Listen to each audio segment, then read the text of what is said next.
Hello दोस्तों, आज हम कोहलबर्ग के नैतिक विकास के सिद्धांत के बारे में पढ़ेंगे। नैतिक विकास, मोरल डेवलपमेंट। नैतिक विकास से तात्पर्य सही या गलत के बोध से है। इसमें नैतिक व्यवहार, निर्णय, नैतिक तर्क शामिल है। नैतिक व्यवहार में नैतिक रूप से व्यवस्थित रूप से कार्य करना शामिल है। नैतिक तर्क का अर्थ सही या गलत के रूप में मूल्यांकन करना है। जो नैतिक व्यवहार होता है दोस्तों, वो आपके करैक्टर में दिखता है। आप कभी भी किसी भी मुसीबत में क्या फ़ैसला करते हैं, ये आप पे बहुत निर्भर करता है।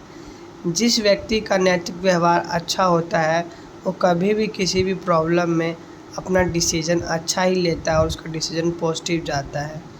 मान लीजिए कि आप किसी बस, ट्रेन या किसी पब्लिक प्लेस पर ट्रैवल कर रहे हैं और आपने कोई खाने वाली चीज़ कोई खाई और उसके बाद उसका वेस्ट जो भी बचता है वो इधर उधर कहीं फेंक दिया। तो इसका मतलब आपका नैतिक जो डेवलपमेंट है, मोरल डेवलपमेंट, वो अच्छे से नहीं हो पाया है।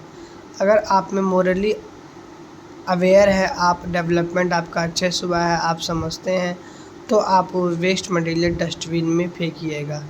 इस तरीके से हम समझ सकते हैं कि नैतिकता का हमारे जीवन में क्या भाव होता है। आइए थोड़ा आगे बढ़ते हैं। इस सिद्धांत को हमारे वैज्ञानिक ने दिया था, उनका नाम था लॉरेंस कोहलबर्ग। लॉरेंस कोहलबर्ग कहाँ के वैज्ञानिक थे, उनके बारे में जानते हैं। वह एक अमेरिकी मनोवैज्ञानिक थे। उन्होंने शिकागो विश्वविद्यालय में मनोविज्ञान विभाग में प्रोफेसर के रूप में कार्य किया था। आपको अगर आ जाएगा कि लॉरेंस कोहलबर्ग कहाँ के वैज्ञानिक थे, तो आपने सीधा कहना है कि वो अमेरिका के एक वैज्ञानिक थे। और उन्होंने कहाँ पे पढ़ाई करते थे, तो शिकागो जो विश्वविद्यालय मनोविज्ञान के, वहाँ पे प्रोफेसर थे। अब आते हैं कोहलबर्ग के सिद्धांत के बारे में। इस सिद्धांत के अनुसार प्रत्येक व्यक्ति किसी भी चरण को छोड़े बिना क्रमिक रूप से चरणों से गुजरता है। अब ये जो कोहलबर्ग ने दिया है, इन्होंने ना मोरल डेवलपमेंट के स्टेज दिए हैं कि बालक का इतने से इतने चरण में ये मतलब मोरली ये डेवलप हो जाता है, वो इस या इस चीज़ पर सही गलत में फ़ैसला करने लग जाता है, वो दिया हुआ है, वो हम आगे पढ़ेंगे। चरण में विकास गतिविधि लंब होती है जब कोई व्यक्ति दिए गए नैतिक असमंजस से मुकाबला करने के लिए अपने वर्तमान तरीके में अपर्याप्त का अनुभव करता है। कहने का मतलब दोस्तों इसमें है ये है कि जब इसमें एक्टिविटी दी हुई है कि मतलब आप कोई प्रॉब्लम जब आपको आ जाती है, उस प्रॉब्लम को सॉल्व करने में आप बहुत असमंजस फील करते हैं, तो उसके बारे में आगे हम पढ़ेंगे। ये थोड़ा हेंज के डिलीमा के बारे में पढ़ते हैं। एक छोटी सी स्टोरी है हेंज नामक व्यक्ति की, उसके बारे में पढ़ते हैं। एक औरत एक विशेष प्रकार के कैंसर के कारण मृत्यु के निकट थी। डॉक्टरों ने सोचा केवल एक दवा है जिससे उसे बचाया जा सकता है। ये आपने यहाँ तक समझ गए कि एक लेडीज़ थी, वो कैंसर के कारण मतलब मृत्यु उसका होने वाला था। तो डॉक्टर ने बोला कि बस एक ही दवा है जो आपको इससे बचा सकती है। यह रेडियम का एक रूप था जिसे उस शहर में एक औषधि विक्रेता ने हाल में खोजा था। तो दवा क्या था? एक रेडियम का रूप था और एक औषधि विक्रेता ने हाल में ही खोजा था। दवा महंगी थी, लेकिन औषधि विक्रेता दवा की कीमत का 10 गुना वसूल कर रहा था। जो दवा थी वो काफ़ी ज़्यादा कॉस्टली थी, लेकिन उसके कॉस्ट से भी उसका जो विक्रेता था, सेलर था, उससे 10 टाइम्स ज़्यादा पैसा ले रहा था वो।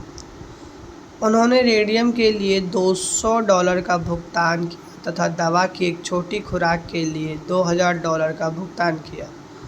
अब उन्होंने बोला कि अगर आपको दवा चाहिए तो $200 देना पड़ेगा, अगर एक छोटा सा खुराक चाहिए तो आपको $2000 का भुगतान करना पड़ेगा।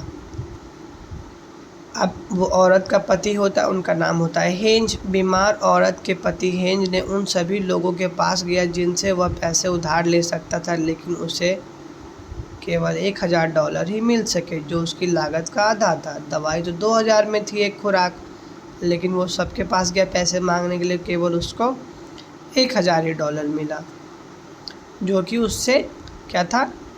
आधा था। उसने औषधि विक्रेता से कहा कि उसकी पत्नी मर रही है। उसने दवा को सस्ता बेचने के लिए कहा। फिर वह बाद में उसका भुगतान करेगा। अब उसने जो सेलर होता है उनको बोला कि उसकी पत्नी बहुत मुसीबत में है, आप जो है मर रही है, आप दवा का जो है उसका भुगतान सस्ते में कर दीजिए। लेकिन औषधि विक्रेता ने कहा नहीं, मैंने दवा की खोज की है, मैं इसे ऐसे पैसे बनाने जा रहा हूँ। अब वो जो सेलर था वो भी बड़ा ढीठ था, उसने बोला दवा की तो मैंने खोज की है और मैं इसी से खूब पैसे कमाऊँगा। इसलिए हेंज हताश हो गया और अपनी पत्नी के लिए दवा चुराने के लिए उस आदमी के दुकान में घुस गया। कोहलबर्ग ने सुझाव दिया कि नैतिक दुविधाओं के लिए लोगों की प्रतिक्रियाओं से उन्हें प्राप्त नैतिक विकास का चरण का पता चलता है।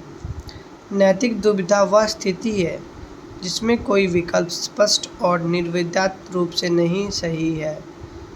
उनके अनुसार नैतिक विकास 3 स्तरीय अनुक्रम में सामने आता है, जो आगे 6 चरणों में विभाजित हो जाता है।